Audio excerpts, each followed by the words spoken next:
Hello students, good morning. कल हम topic देख रहे थे जिसका नाम था relation between molar conductivity and concentration. ठीक है, और मुझे ऐसा लग रहा था उसको समझने में शायद थोड़ी सी डिफिकल्टी हो रही है, तो अब शॉर्ट में उसको एक बार रिपीट करता हूं मैं। ठीक है, कि मोलार कंडक्टिविटी और कॉन्सेंट्रेशन इन दोनों का एक दूसरे के साथ रिलेशन क्या रहेगा। ठीक है, तो सबसे पहले हमको ये समझना होगा कि मोलार कंडक्टिविटी क्या होता है। जब concentration in the form of molarity लेते हैं हम लोग, तो ये मान के चलते हैं कि वहां पे हम जो फाइंड करेंगे वो किसके हिसाब से फाइंड करेंगे, मोलार कंडक्टिविटी को फाइंड करेंगे।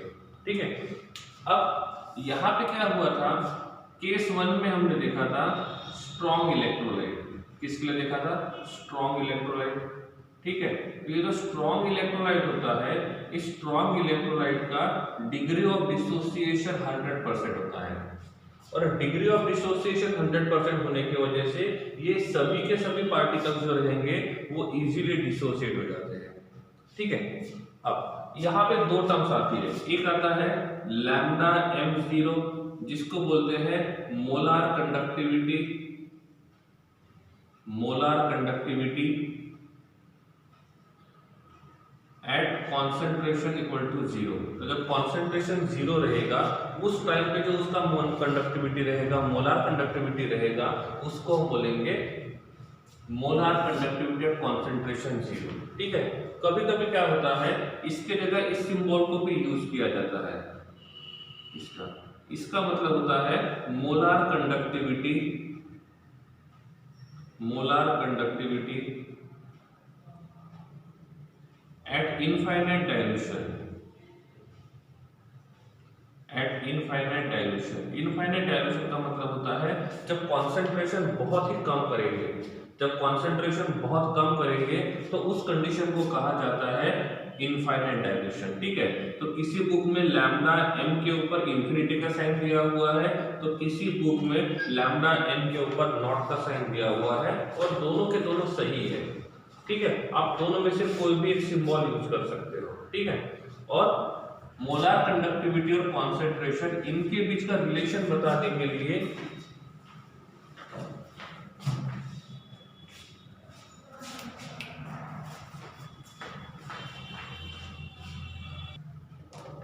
ठीक है, ओके, चलो कंटिन्यू करते हैं। तो ये दोनों का मतलब सेम होता है। ठीक है, लैम्डा m डिग्री का मतलब और लैम्डा m का power infinity both are same, और दोनों को हम लोग या तो कॉन्सेंट्रेशन 0 बोलेंगे या तो कॉन्सेंट्रेशन बहुत ही कम डाइल्यूट, बहुत ज्यादा डाइल्यूट करेंगे। ठीक है, तो उसको हम बोलते हैं लैम्डा m डिग्री या तो lambda m to the power infinity. और जो स्ट्रॉन्ग इलेक्ट्रोलाइट होते हैं, उस स्ट्रॉन्ग इलेक्ट्रोलाइट में ये लैम्डा m डिग्री कैसे फाइंड करना है ये हम लोग देख सकते हैं। ठीक है, तो इसके लिए इक्वेशन आया था that is called as lambda m at particular concentration equals to lambda m to the power 0 minus a to the power c का हाफ, ac का पावर हाफ। और इस इक्वेशन को कहा गया था डीबे-हकेल-ऑनसागर इक्वेशन। इसको कहा गया था Debye Huckel Onsager equation. Debye Huckel Onsager. ठीक है, so this is called as Debye Huckel Onsager equation. ये इक्वेशन काम किस पे करता है? ठीक है, तो जैसे मैं यहाँ पे ग्राफ निकालता हूँ।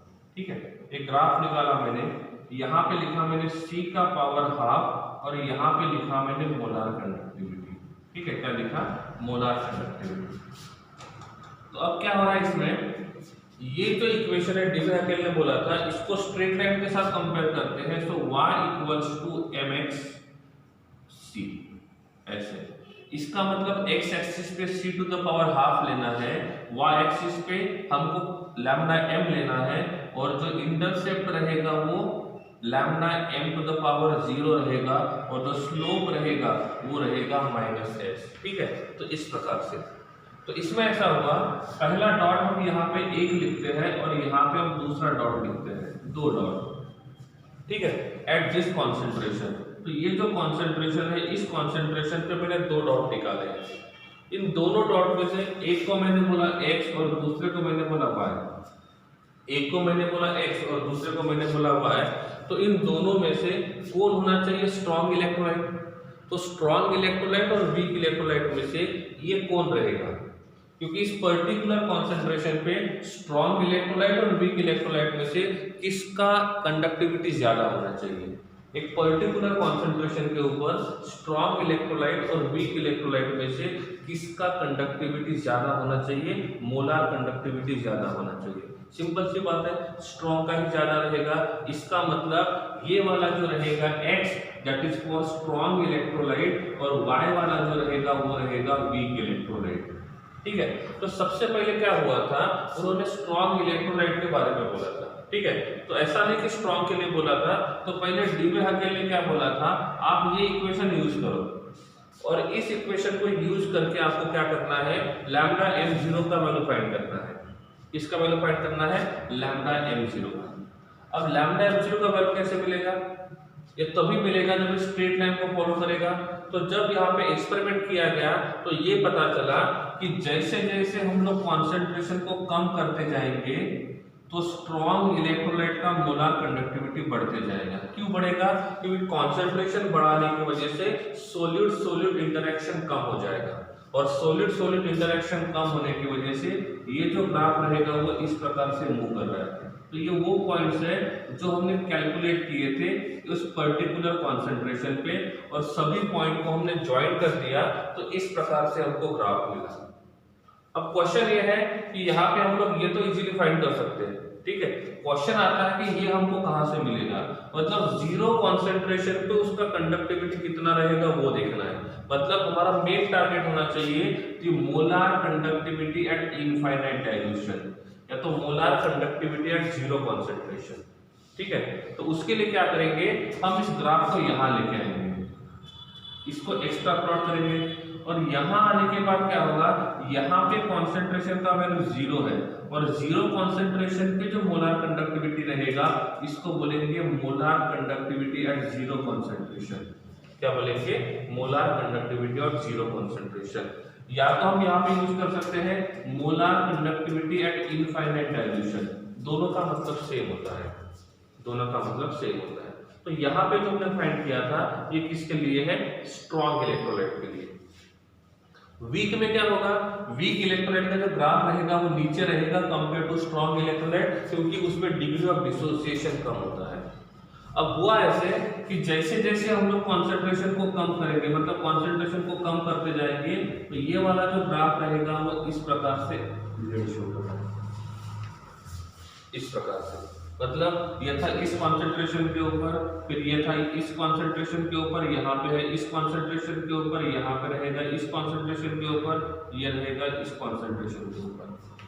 तो वीक इलेक्ट्रोलाइट और स्ट्रॉन्ग इलेक्ट्रोलाइट दोनों में फर्क है। फर्क क्या है, फर्क ये है कि स्ट्रॉन्ग इलेक्ट्रोलाइट में वो स्ट्रेट लाइन शो करता है। अब स्ट्रेट लाइन शो करने का रीजन ये है क्योंकि उसके सभी के सभी पार्टिकल पहले ही डिसोसिएट हो गए थे, उसके सभी के सभी particle at a time dissociate हो गए थे, क्योंकि इसका डिग्री ऑफ डिसोसिएशन जो है वो 100% होता है। लेकिन इसका डिग्री ऑफ डिसोसिएशन जो है वो लेस देन 100% होने की वजह से सभी के सभी पार्टिकल डिसोसिएट नहीं होंगे। लेकिन जैसे उसका कॉन्सेंट्रेशन कम हो जाएगा तो उनके सभी के सभी पार्टिकल डिसोसिएट हो जाएंगे। और ये बात हमने देखा था ओस्टवाल्ड डाइल्यूशन लॉ में, पढ़ा था हमने ओस्टवाल्ड डाइल्यूशन लॉ इक्विलिब्रियम में। तो इक्विलिब्रियम में हमने ओस्टवाल्ड डाइल्यूशन लॉ पढ़ा था और क्या बोला था ओस्टवाल्ड डाइल्यूशन लॉ ने, for weak electrolyte degree of dissociation is inversely proportional to concentration. मतलब जितना कॉन्सेंट्रेशन कम रहेगा उतना डिग्री ऑफ डिसोसिएशन ज्यादा रहेगा। ठीक है, देखो दोनों के लिए रीजन अलग अलग है। स्ट्रॉन्ग इलेक्ट्रोलाइट में कॉन्सेंट्रेशन कम करने से मोलार कंडक्टिविटी क्यों बढ़ा, उसका रीजन कुछ और है। वीक इलेक्ट्रोलाइट में कॉन्सेंट्रेशन कम करने की वजह से मोलार कंडक्टिविटी क्यों बढ़ा, उसका रीजन भी कुछ और है।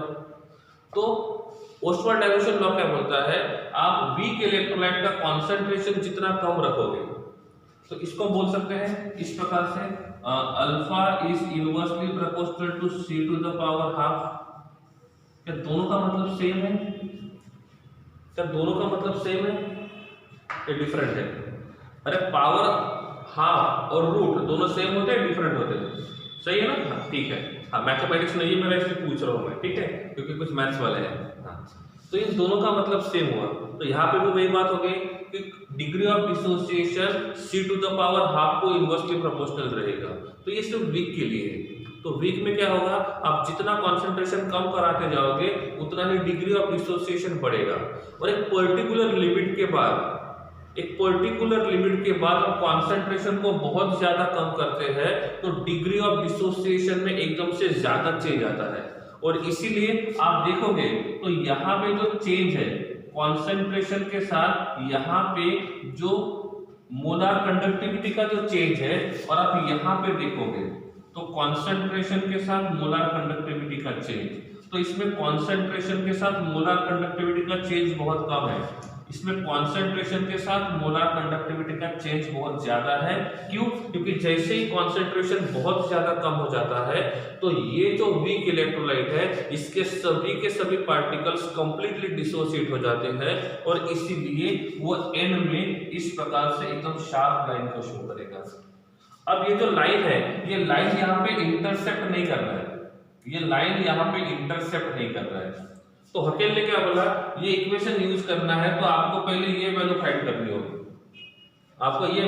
करनी होगी, और ये वैल्यू जो है m मतलब लैम्डा m0, जब मोलर कंडक्टिविटी एट कॉन्सेंट्रेशन 0, ये स्ट्रॉन्ग के लिए तो इजीली मिल जाता है। क्यों? क्योंकि स्ट्रॉन्ग का जो ग्राफ होता है वो यहाँ पे इंटरसेप्ट होता है, लेकिन प्रॉब्लम वीक में आता है।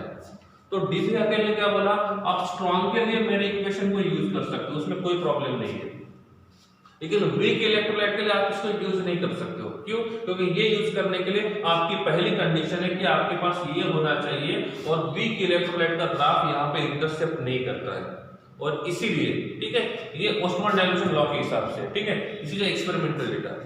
और जब ये दोनों के दोनों ग्राफ, मतलब ये ग्राफ यहाँ पे इंटरसेप्ट नहीं करेगा, इसका मतलब ये आप लैम्डा m डिग्री का वैल्यू फाइंड नहीं कर सकते हो, और जब ये वैल्यू फाइंड नहीं करोगे तो ये वाला इक्वेशन हम वीक इलेक्ट्रोलाइट के लिए अप्लाई नहीं कर सकते।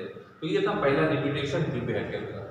तो डीबी हैकेल ने जो बोला था वो वैल्यू सिर्फ स्ट्रॉन्ग के लिए मिलेगी, वीक के लिए नहीं मिलेगी, ठीक है। वीक के बारे में बताने का काम किया था ओस्टवाल्ड डाइल्यूशन लॉ ने कि कॉन्सेंट्रेशन जितना कम रहेगा उतना ही उसका डिग्री ऑफ डिसोसिएशन ज्यादा रहेगा, ठीक है। इस ए के बारे में मैंने कल बताया था कि सेम इलेक्ट्रोलाइट के लिए सेम होना चाहिए, मतलब NaCl और KCl दोनों में कटायन और अनायन का रेशो 1:1 है, तो इन दोनों के लिए ए का वैल्यू जो रहेगा वो सेम रहेगा। अब दूसरा बात करते हैं MgCl2, और यहाँ पे मैं यूज करता हूँ BeCl2, तो इसमें भी 1:2 का रेशो है, इसमें भी 1:2 का रेशो है, और जब आयंस का रेशो सेम होता है तो उनके लिए ये जो स्लोप होता है ए का वैल्यू भी कांस्टेंट होता है, ठीक है। तो A is the constant for similar type of electrolyte. Similar type of electrolyte का मतलब होता है जिनमें कटायन और अनायन का रेशो जो रहेगा वो सेम होना चाहिए। अब क्वेश्चन ये आता है कि इफ हम इस फॉर्मूले को यूज करके सिर्फ स्ट्रॉन्ग इलेक्ट्रोलाइट का ही हम क्या फाइंड कर सकते हैं, लैम्डा m डिग्री फाइंड कर सकते हो, क्योंकि आपको ये मिलेगा तो ये बाकी सब फाइंड कर सकते हो, ठीक है। तो इससे इन दोनों के बीच के रिलेशन की तरफ ध्यान देना है आपको। अब क्वेश्चन आता है कि लैम्डा m डिग्री हम स्ट्रॉन्ग के लिए फाइंड कर सकते हैं, तो वीक के बारे में कैसे स्टडी करेंगे। क्वेश्चन ये भी होना चाहिए ना कि सर स्ट्रॉन्ग के लिए तो ठीक है, लेकिन वीक इलेक्ट्रोलाइट के लिए कैसे करेंगे। तो वीक इलेक्ट्रोलाइट के लिए एक न्यू लॉ आता है, उसको बोलते हैं कोहरलास्ट लॉ, ठीक है। तो अब यहाँ पे हम लोग देखेंगे कि कोहरलास्ट लॉ क्या होता है। तो कोहरलास्ट लॉ जो होता है, स्पेलिंग लिख देता हूँ, कोहरलास्ट लॉ, ठीक है। तो कोहरलास्ट लॉ क्या बोलता है, वीक इलेक्ट्रोलाइट का भी हम लोग लैम्डा m डिग्री फाइंड कर सकते हैं। क्या बोलता है, वीक इलेक्ट्रोलाइट का लैम्डा m डिग्री फाइंड कर सकता है। तो अब देखेंगे कि ये कोहरलास्ट लॉ जो होता है वो काम कैसे करेगा। कोहरलास्ट लॉ जो रहेगा ये काम कैसे करेगा, ठीक है। तो सबसे पहले कोहरलास्ट लॉ के बारे में पढ़ते हैं और केस 2 को देखते हैं, that is for weak electrolyte. इसके लिए वीक इलेक्ट्रोलाइट, ठीक है। तो कोहरलास्ट लॉ ने बोला था एक फॉर्मूला दिया था molar conductivity at infinite dilution of weak electrolyte, और तो एनी इलेक्ट्रोलाइट, ठीक है। तो कोरलॉफ ने लॉ ने बोला था कि हमको किसी भी इलेक्ट्रोलाइट का मोलार कंडक्टिविटी और कॉन्सेंट्रेशन 0 फाइंड करना है। तो ये दोनों के लिए है, स्ट्रॉन्ग के लिए भी रहेगा और वीक के लिए भी रहेगा, तो हम दोनों के लिए इसको यूज कर सकते हैं। तो इन्होंने बोला है कि यहाँ पे ये जो वैल्यू रहेगा that is nu positive into lambda m positive, ऐसे, ठीक है। या तो वैसे एम की जगह यहाँ पे लिखेंगे positive eight infinite dilution plus new minus into lambda minus और ऐसे, ठीक है, इस प्रकार से। तो ये फॉर्मूला बताया था किसने, कोरलॉफ ने, और उन्होंने बोला था कि इस फॉर्मूले को यूज करके क्या करना है, हमको मोलार कंडक्टिविटी और कॉन्सेंट्रेशन 0 फाइंड करना है, ठीक है। अब क्वेश्चन आता है कि इसको यूज कैसे करेंगे। एक एग्जांपल बताता हूं, मैंने यहाँ पे यूज किया है MgCl2, क्या यूज किया है, MgCl2 ऐसे इलेक्ट्रोलाइट। तो इसका डिसोसिएशन कैसे होगा, इसका डिसोसिएशन होना चाहिए Mg+2 plus 2 moles of Cl-1, 2 moles of Cl-1, ठीक है। तो यहाँ पे कटायन हो गया Mg+2 और अनायन हो गया Cl-1। तो यहाँ पे कटायन का क्वांटिटी कितना है 1, कटायन का चार्ज नहीं पूछा मैंने, कटायन का क्वांटिटी पूछा है, और यहाँ पे जो कटायन है उनका क्वांटिटी 1 है, तो यहाँ पे न्यू प्लस का वैल्यू जो रहेगा वो 1 रहेगा। इसका मतलब न्यू पॉजिटिव का मतलब होता है it will be the number of cations पर मोल, इसका मतलब रहेगा नंबर ऑफ अनायंस पर मोल। तो आपको न्यू पॉजिटिव और न्यू नेगेटिव का वैल्यू दिया जाएगा, ठीक है, न्यू पॉजिटिव और न्यू नेगेटिव का वैल्यू आपको दिया जाएगा, ठीक है। उसके बाद क्या होता है, this is the molar conductivity of cation and this is the molar conductivity of अनायन, ठीक है। तो यहाँ पे जो दूसरा लैम्डा का साइन हमने यूज किया है इसका मतलब भी सेम ही है, तो इसका मतलब होता है molar conductivity of cation at infinite dilution and molar conductivity of अनायन eight infinite dilution, ठीक है। तो इस प्रकार से हम फॉर्मूला यहाँ पे अप्लाई करेंगे। तो MgCl2 के लिए क्या रहेगा, lambda m degree of MgCl2 stand for Mg कितने हैं 1, सो lambda Mg+2 eight infinite dilution plus 2 into lambda Cl- degree ऐसे, ठीक है। तो क्या होता है, कभी कभी क्या होता है वो लैम्डा m डिग्री का वैल्यू देंगे, मतलब मैग्नीशियम का लैम्डा m डिग्री देंगे और वो Cl का भी लैम्डा m डिग्री देंगे, तो उनका वैल्यू यहाँ पे पुट करना है और molar conductivity of MgCl2 find करना है, ठीक है। तो मैं आपको ये फॉर्मूला बता रहा हूँ, ये फॉर्मूला काम कैसे करेगा, ठीक है। सपोज हम यहाँ पे फॉर्मूला यूज करते हैं AlCl3, तो after dissociation of AlCl3 that is converted into aluminium plus 3 moles of Cl-, aluminium plus 3 moles of Cl-, इसका मतलब यहाँ पे न्यू पॉजिटिव कितना हुआ 1 और यहाँ पे न्यू नेगेटिव कितना हुआ 3, सही है ना। तो इसके लिए ये फॉर्मूला क्या बनेगा, ये फॉर्मूला बनेगा lambda m degree of AlCl3 is equals to 1 into lambda Al+3 of infinite dilution plus 3 into lambda degree of Cl-1, इस प्रकार से, ठीक है। तो ऐसे हम लोग यहाँ पे लिख सकते हैं, ठीक है। एक मुझे इसके जगह पे तीसरा लिखना है, अभी यहाँ पे क्या है रेशियो 1:3 था, अब मैं यहाँ पे लिखता हूँ Al2SO4/3, क्या होगा इसका डिसोसिएशन, ये 1 मोल है ना, तो इस 1 मोल का डिसोसिएशन करेंगे and after dissociation of this 1 mole it is converted into 2 moles of aluminium +3 plus 3 moles of SO4-2, सही है। तो इसमें क्या होगा, कितना रहेगा न्यू पॉजिटिव, तो न्यू पॉजिटिव का वैल्यू होना चाहिए 2 और न्यू नेगेटिव का वैल्यू होना चाहिए 3, तो 1 will be 2 and second will be 3। इसके लिए फॉर्मूला क्या बनेगा, इसके लिए रहेगा molar conductivity at infinite dilution of Al2SO4/3। तो इसके लिए क्या रहेगा, इसके लिए रहेगा 2 into molar conductivity of aluminium +3 at 0 concentration plus 3 into molar conductivity of SO4-2 at infinite dilution. तो ये बन जाएगा उसका फॉर्मूला। ठीक है, तो इस प्रकार से होता है कोहरलास लॉ। अब क्वेश्चन कैसे आता है कोहरलास लॉ के ऊपर वो देखते हैं। ठीक है, तो मैं राइट साइड पे क्वेश्चन लिखता हूँ और उस क्वेश्चन को हम लोग क्या करेंगे, यहाँ पे सॉल्व करेंगे। ठीक है, कि कोहरलास लॉ जो होता है उस पे क्वेश्चन क्या आता है। बाद में देखेंगे कि कोहरलास लॉ को यूज करके कैसे हम लैम्डा एन डिग्री का वैल्यू फाइंड करेंगे। ठीक है, question 1, calculate molar conductivity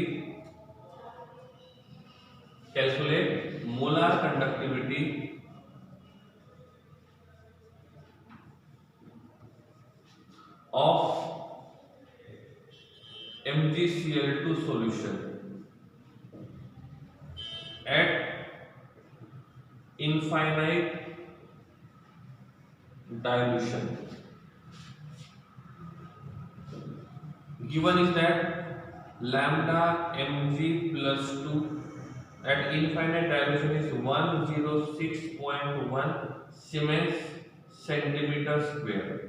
Second thing is given that lambda m degree of Cl minus is given that 76.3 Siemens centimeter square। ये भी पर मोल है और ये भी पर मोल है। ये आपका पहला क्वेश्चन है। ठीक है, क्लियर। तो क्वेश्चन क्या है, calculate the molar conductivity of MgCl2 at infinite dilution where molar conductivity of Mg plus 2 is given, that is 106.1, and molar conductivity of Cl minus is given, that is called as 76.3 Siemens per cent। ठीक है, clear. Solve करना है, तब तक मैं दूसरा question लिखता हूं। इस क्वेश्चन को सॉल्व करना है, दूसरा क्वेश्चन लिखने दो। Calculate molar conductivity at infinite dilution of Al2SO4/3। given values on lambda 0 of Al plus 3 and lambda 0 of SO4-2, both are given। the value of aluminum is given that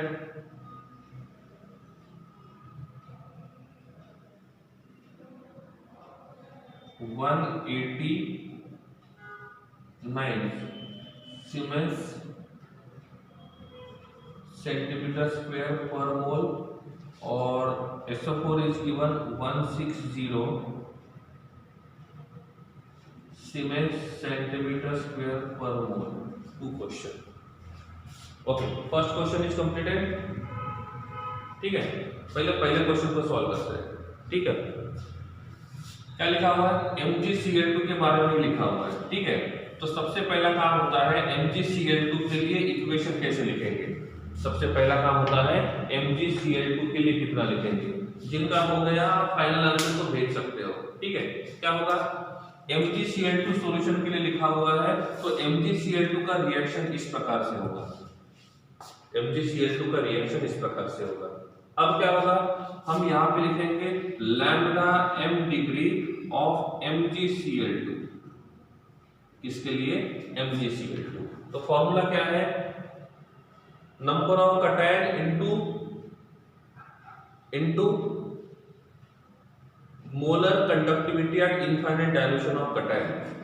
so number of cations कितने हैं, 1 into molar conductivity of cation कितना है at infinite dilution, that is 106.1 plus cation, number of cations are 2 and molar conductivity of Cl minus is 76.3।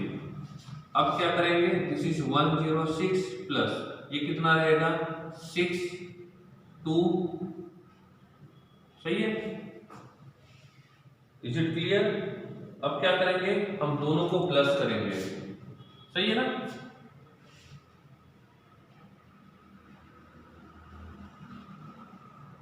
Sorry that is 0.1 है ना, हाँ okay ठीक है। तो ये कितना बनेगा 7.852 258, यस हाउ मच 258.7, करेक्ट है। ये समझ में आ गया, अरे ये समझा नहीं समझा, क्लियर है। हाँ तो ऐसे हम फाइंड करेंगे और कोर लॉस लॉ के हिसाब से हम क्या करेंगे, इसको फाइंड कर सकते हैं। ये दोनों के लिए एप्लीकेबल है, it is applicable for strong electrolyte, it is also applicable for weak electrolyte. तो आपको दो बातें बताई जाएगी, या तो आपको ये यहां से निकालना पड़ेगा ये कितना रहेगा, या तो किसी क्वेश्चन में डायरेक्टली ये वैल्यू दिया जाता है, डायरेक्टली ये वैल्यू दिया जाता है। इसका मतलब MgCl2 का molar conductivity at infinite dilution इतना है। तो इफ ये दिया हुआ है तो आपको ये मान के चलना है कि this value is for this one, ये इसके लिए है। तो दोनों के लिए हम दोनों फॉर्मेट में लिख सकते हैं, ठीक है। तो ये lambda m degree of MgCl2 इतना रहेगा, ठीक है। इसी हिसाब से आपको इसको कैलकुलेट करना है, ठीक है। चलो हो जाओ शुरू।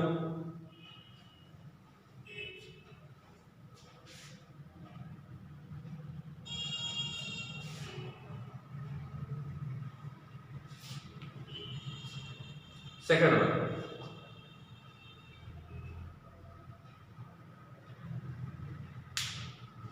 ठीक है। इसी प्रकार का गलती नहीं होना चाहिए, ठीक है। क्या करना होगा, इसके लिए हमको इक्वेशन दूसरा यूज करना है। कौन सा यूज करना है, Al2SO4/3। तो क्या होगा, Al2SO4/3 converted into 2 moles of Al + 3 moles of SO4-2। यहाँ पे कोएफिशिएंट का बहुत ज्यादा इंपॉर्टेंस है। इफ आप कोएफिशिएंट को भूल जाते हो तो आपका आंसर भी गलत हो सकता है, और इसलिए ध्यान रखना है कि ये आपका कोएफिशिएंट जो रहेगा वो गलत नहीं होना चाहिए, ठीक है। अब यूज करेंगे molar conductivity at infinite dilution of Al2SO4/3, इसके लिए फाइंड कर रहे हैं, ठीक है। क्या होगा, number of cations, number of cations कितने हैं, न्यू पॉजिटिव का मतलब number of cations are 2 into aluminium is a cation, molar conductivity of cation at infinite dilution, molar conductivity of cation at infinite dilution that is 189 plus number nu zero का मतलब होता है, nu negative का मतलब number of anions. So number of anions कितने हैं 3, so 3 into molar conductivity at infinite dilution of अनायन, अनायन का कितना है 160, ठीक है। ये कितना रहेगा 18 का 1, 16 और 1 17, और ये इज इट क्लियर, प्लस इसको 3 से मल्टीप्लाई करेंगे, ये कितना रहेगा 480। अब इनको प्लस करेंगे तो 8, 14 और 1 15 के 5, और ये 1 कैरी, ओके सही है।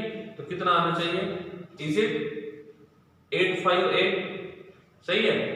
तो आंसर इतना आना चाहिए, इतना नहीं आ रहा है तो आप देखो कि आपने गलती कहां पे की, मतलब आपने कहीं ना कहीं कोएफिशिएंट को यूज करने के लिए गलती किया होगा, और इसलिए आपका आंसर जो रहेगा वो प्रॉपरली नहीं है। तो आपका आंसर जो रहेगा वो कितना होना चाहिए 858 कितना होना चाहिए, ठीक है।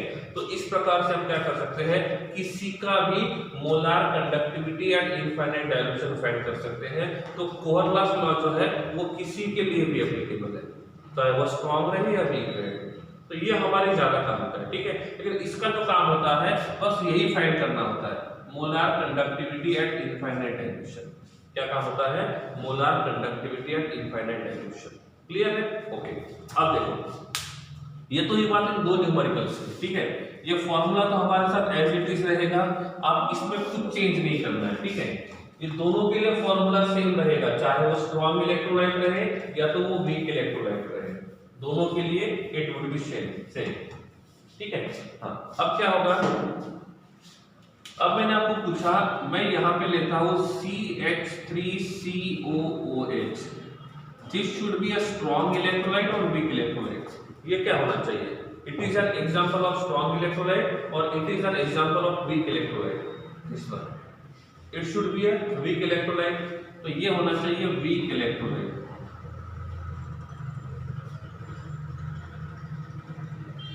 ठीक है। इफ मुझे इसके लिए निकालना है लैम्डा mg, इसके लिए कोहरलास लॉ अप्लाई करना है। इसके लिए तो क्या होगा? इसके लिए होगा lambda 0 of CH3COOH equals to lambda of H plus at 0 plus lambda of CH3COO minus at 0। सही है? Is it clear? So this is for acetic acid. तो कोहरलास लॉ हम एसिटिक एसिड के लिए अप्लाई करेंगे तो ऐसा दिखेगा, क्योंकि एसिटिक एसिड क्या करेगा? एक देगा H+ आयन और दूसरा देगा CH3COO माइनस। सही है ना? तो हम कोहरलास लॉ को यहाँ पे अप्लाई करेंगे तो ये इस प्रकार से हो जाएगा, और दोनों का क्वांटिटी 1 1 है, तो आप 1 से मल्टीपल 1 लिखोगे या नहीं लिखोगे तो भी चलेगा। समझा नहीं समझा? तो किसके लिए अप्लाई किया हमने? इसके लिए अप्लाई किया, CH3COO इसके लिए अप्लाई किया। ओके, ठीक है ना? अरे क्लियर है नहीं है? ओके, अब क्या करते हैं, मैं यहां पे लिखता हूं NaCl। तो NaCl is a strong electrolyte और weak electrolyte. NaCl is a strong electrolyte और weak electrolyte, so it should be strong electrolyte. और इसके लिए भी हम लोग यूज कर सकते हैं, it should be a strong electrolyte. तो ये जो स्ट्रॉन्ग इलेक्ट्रोलाइट रहेगा उसके लिए क्या करेंगे, हम यूज करेंगे NaCl। तो फॉर्मूला क्या बनेगा? Lambda m degree of NaCl equals to lambda of Na plus at infinite dilution plus lambda of Cl minus at infinite dilution. तो ये किसके लिए रहेगा? स्ट्रॉन्ग के लिए। सही है? इफ मैं यहां पे लिखता हूं HCl, so this HCl will be a strong electrolyte, weak electrolyte। ये भी स्ट्रॉन्ग ये होना चाहिए, तो ये कौन सा रहेगा? स्ट्रॉन्ग इलेक्ट्रोलाइट रहेगा। तो इसके लिए क्या रहेगा? Lambda m degree of HCl is equals to lambda m degree of cation plus lambda m degree of anion. So ये रहेगा HCl के लिए। सपोज मैं यहां पे लिखता हूं, विजिबल है? ओके, ठीक है, गुड। मैं यहां पे लिखता हूं CH3COONA, this would be a strong electrolyte और वीक इलेक्ट्रोलाइट। ये स्ट्रॉन्ग इलेक्ट्रोलाइट रहेगा या वीक इलेक्ट्रोलाइट रहेगा, और क्यों? This should be a strong electrolyte और weak electrolyte. CH3COONA, CH3COONA। Yes, simple सी बात है, it is a salt of weak acid and salt of weak acid always strong. Salt of weak acid जो रहेगा वो हमेशा स्ट्रॉन्ग रहेगा, तो ये किसका काम करेगा? स्ट्रॉन्ग इलेक्ट्रोलाइट का काम करेगा। तो इसके लिए फॉर्मूला क्या रहेगा? इसके लिए जो फॉर्मूला रहेगा वो रहेगा lambda degree of CH3COONA is equals to lambda of Na plus at 0 plus lambda 0 at CH3COO minus। ऐसे तो इस प्रकार से हमने इन डिफरेंट कंपाउंड्स के लिए ये फाइंड करने की कोशिश किया कि इनका लैम्डा m0 कैसे फाइंड करेंगे। ठीक है, अब हम उस क्वेश्चन उस लाइन का वेट कर रहे हैं जिससे हमको ये पता चले कि कोहरलास लॉ को यूज करके हम वीक इलेक्ट्रोलाइट का भी molar conductivity at infinite dilution कैसे फाइंड करेंगे, क्योंकि जो डीबे-हकेल से पॉसिबल नहीं था। ठीक है, किससे पॉसिबल नहीं था? डीबे-हकेल से पॉसिबल नहीं था। ठीक है, तो ये क्या बोलता है कोहरलास लॉ? आपके पास वीक इलेक्ट्रोलाइट है, आपके पास वीक इलेक्ट्रोलाइट है जिसका आप लैम्डा m0 के हिसाब से। अब लैम्डा m0 की जरूरत क्या है, क्योंकि हमको a वगैरह ढूंढना है, किसके लिए, स्ट्रॉन्ग के लिए। तो डीपे हकेल इक्वेशन हमको फाइंड करना है, तो डीपे हकेल इक्वेशन फाइंड करने के लिए हमको लैम्डा m0 चाहिए, और वहां पे जो लैम्डा m0 है वो स्ट्रॉन्ग इलेक्ट्रोलाइट देता है, वीक इलेक्ट्रोलाइट नहीं देता है। तो डीपे हकेल की जगह, अब डीपे हकेल में ये लैम्डा m0 का वैल्यू हमको पुट करना है, तो वो वैल्यू हमको स्ट्रॉन्ग का तो वहां से मिल जाएगा ग्राफ से, हमको वीक का नहीं मिलेगा।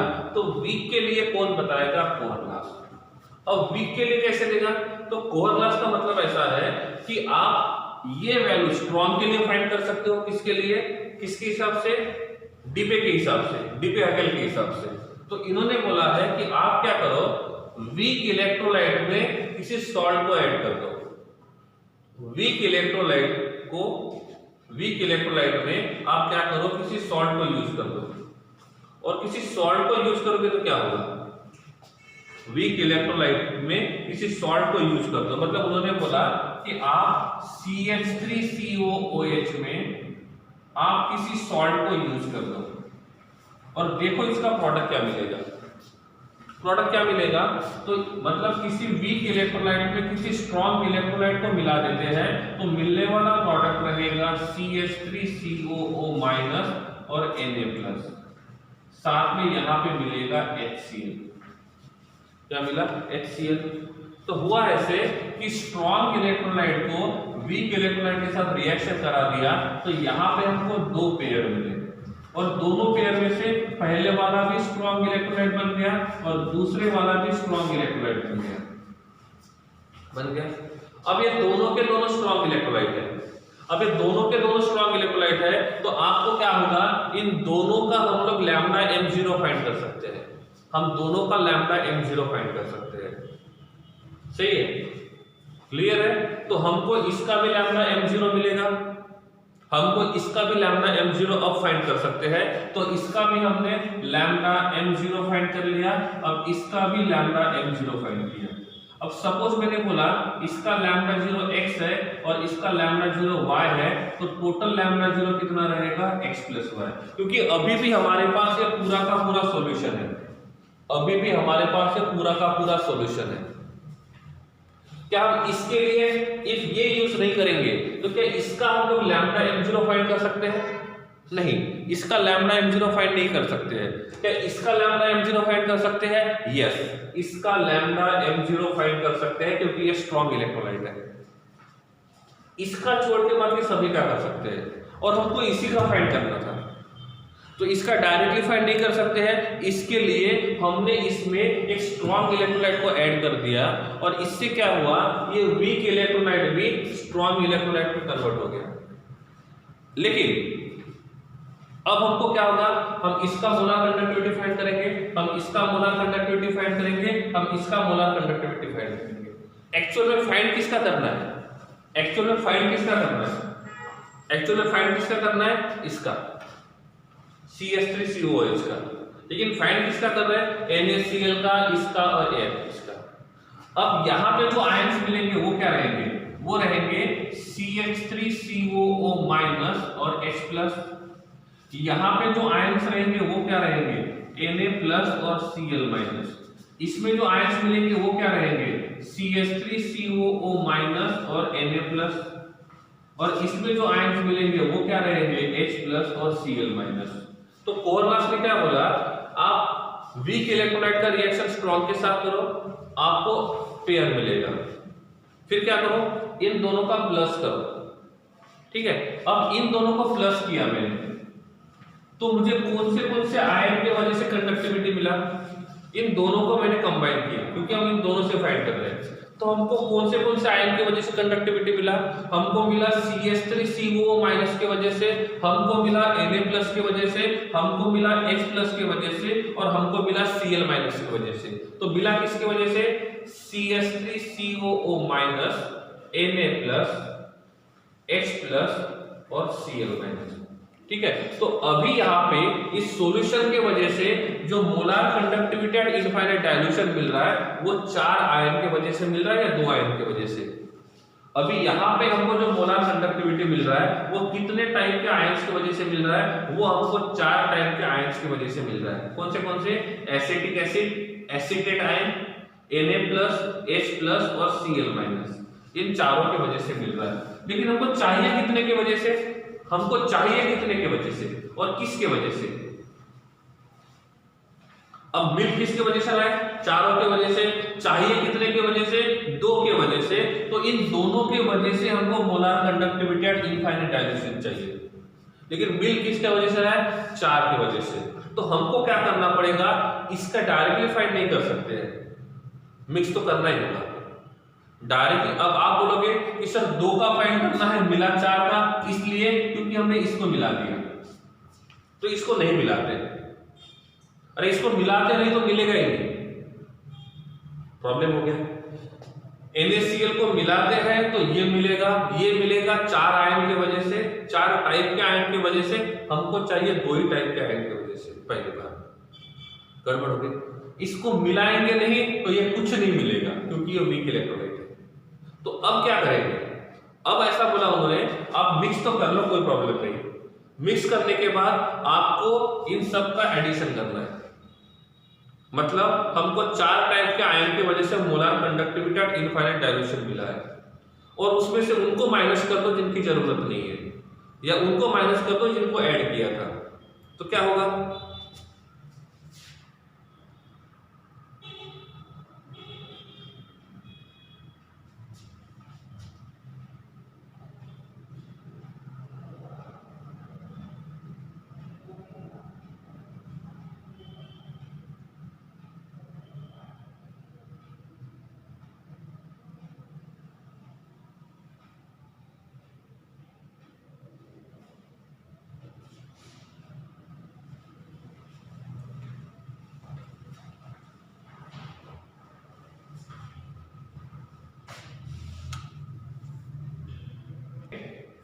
तो कोरलास में क्या बोला, आपने 4 का निकाला तो चारों को प्लस कर दो, मतलब इन चारों को प्लस कर दो, और इनमें से उसको माइनस करो जो आपको नहीं चाहिए। कौन नहीं चाहिए, Na+ और Cl-, दोनों नहीं चाहिए।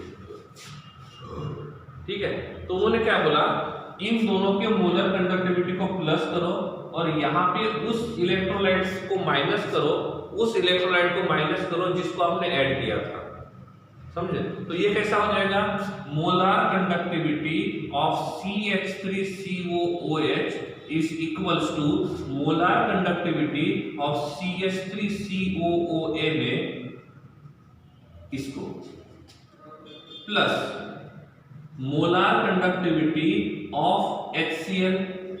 तो इन दोनों को प्लस किया, और इन दोनों में एक्स्ट्रा कौन है, Na+ और Cl-, तो हमको NaCl को निकालना पड़ेगा, तो माइनस करेंगे NaCl, तो माइनस करेंगे NaCl, 0 0 0 और 0। समझा, तो वीक का निकालना है तो पहले वीक की रिएक्शन स्ट्रॉन्ग इलेक्ट्रोलाइट के साथ करो। स्ट्रॉन्ग के साथ रिएक्शन किया तो आपको इन सारे आयंस की वजह से मिला, हमको उनके वजह से नहीं चाहिए, तो जो एक्स्ट्रा है उसको माइनस कर दो। समझ गए बात को, तो जो एक्स्ट्रा रहेगा उसको क्या करना पड़ेगा, माइनस करना पड़ेगा। तो हम पहले क्या करेंगे, इसके लिए मोलार कंडक्टिविटी फाइंड करेंगे, बाद में हम इसकी मोलार कंडक्टिविटी फाइंड करेंगे, और बाद में हम इसकी मोलार कंडक्टिविटी फाइंड करेंगे, क्योंकि तीनों स्ट्रॉन्ग है। किससे फाइंड करेंगे, डी बेहेकेल से। फाइंड करना है डी बेहेकेल से, क्योंकि ये जो वैल्यू है लैम्डा m0 का, ये फाइंड नहीं करता, ये डी बेहेकेल फाइंड करता है। तो उस वैल्यू को इंटरप्रेट करके उसको दूसरे तरीके से इसमें कन्वर्ट करेगा वो। ठीक है, तो इन्होंने क्या किया, स्ट्रॉन्ग इलेक्ट्रोलाइट के वैल्यू को उन्होंने वीक इलेक्ट्रोलाइट के वैल्यू में कन्वर्ट करने का काम करता है कोरलास लॉ। नहीं समझ रहा है, सही है। तो क्या करेंगे, इसके लिए चाहिए तो स्ट्रॉन्ग इलेक्ट्रोलाइट को ऐड कर दो, ऐड कर दिया, 2 नए कंपाउंड मिल गए, इनके मोलर कंडक्टिविटी को प्लस कर दो, और जिसको ऐड किया था उसको माइनस कर दो, काम खत्म। सिंपल बात है, फंडा इज वेरी क्लियर। सपोज मैं आपको दूसरा एग्जांपल देता हूं, एक बार आप ट्राई करो ताकि ये समझ में आएगा कि क्लियर हुआ कि नहीं हुआ। मैं बोलता हूं कि मेरे पास है H अटैच्ड टू COH, ये हमारा वीक इलेक्ट्रोलाइट है, ये हमारा वीक इलेक्ट्रोलाइट है, ठीक है। और इसके साथ मैंने लगा दिया KCl, और ये लगाने के बाद क्या हुआ, ये बन गया HCOO के साथ में मिल गया HCl, सही है, ओके। तो इसके लिए कैसे फाइंड करेंगे, जो दोनों प्रोडक्ट है इनकी मोलार कंडक्टिविटी को प्लस करो और आपने जिसको ऐड किया था उसको माइनस करो, तो क्या बन जाएगा, तो आपको इसका मोलार कंडक्टिविटी मिलेगा। तो molar conductivity at infinite dilution of H attached to COOH is equals to molar conductivity of H attached to COOK plus molar conductivity of HCl minus molar conductivity of KCl। नहीं समझा? अरे समझा है नहीं समझा है? कुछ तो समझाओगा ना, ठीक है, सही है। तो ये दोनों एग्जांपल से क्लियर हो जाना चाहिए। अब देखो इसको, इसको हम खुला करेंगे तो क्या होगा, इसको खुला करेंगे तो क्या होगा, इसको खुला करेंगे तो क्या होगा, हमको मिलेगा CH3COO माइनस और हमको मिलेगा H प्लस। इसको खुला करेंगे तो मिलेगा CH3COO माइनस और साथ में मिलेगा हमको Na प्लस। इसमें मिलाएंगे किसको, किसको मिलाएंगे, हम मिलाएंगे H प्लस को और Cl माइनस को। तो ये सभी के सभी प्लस वाले हैं। माइनस वाले में कौन है, माइनस वाले में है Na प्लस और Cl माइनस। जो प्लस माइनस है, एक पे प्लस है दूसरे में माइनस है, वो कैंसिल हो जाएगा। तो यहाँ पे Na प्लस है, यहाँ पे Na प्लस है, यहाँ पे Cl माइनस है, यहाँ पे Cl माइनस है। तो बचा कौन बचा, यहाँ पे बचा CH3COO माइनस और H प्लस। यहाँ पे कौन बचा, CH3COO माइनस मतलब H प्लस। तो जिन आयंस के वजह से हम मोलार कंडक्टिविटी को फाइंड कर सकते थे, उन आयंस का हमको क्या करना पड़ेगा, molar conductivity at infinite dilution minus करना होगा, तब जाके हम वीक इलेक्ट्रोलाइट का molar conductivity at infinite dilution find कर सकते हो। Kohlrausch law molar conductivity at infinite dilution law find नहीं करता है, फाइंड डीबे हैकेली करता है। और वो किसके लिए करता है, स्ट्रॉन्ग इलेक्ट्रोलाइट के लिए। तो इसने क्या बोला, डीबे हैकेल ने जो स्ट्रॉन्ग के लिए किया था, उस वैल्यू को यूज करके वीक के लिए फाइंड करेगा। ये बात समझ गए, ये किसी का खुद फाइंड नहीं कर रहा है। कोहरलास लॉ किसी भी इलेक्ट्रोलाइट का खुद फाइंड नहीं कर रहा है।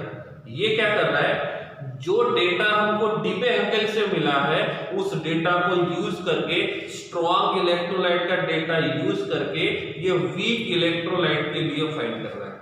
ऐसे कैसे, किसी एक स्ट्रॉन्ग इलेक्ट्रोलाइट को मिला दो, हमको एक मिक्सचर मिलेगा, उस मिक्सचर का मोलार कंडक्टिविटी फाइंड कर दो और उन दोनों में से आपने जिसको ऐड किया था उसको माइनस कर दो।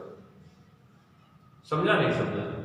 अरे क्लियर है, ठीक है। तो ऐसे हम लोग क्या करते हैं, कोहरलास लॉ को यूज करते हैं और कोहरलास लॉ को यूज करके क्या कर सकते हैं, हम लोग molar conductivity of weak electrolyte को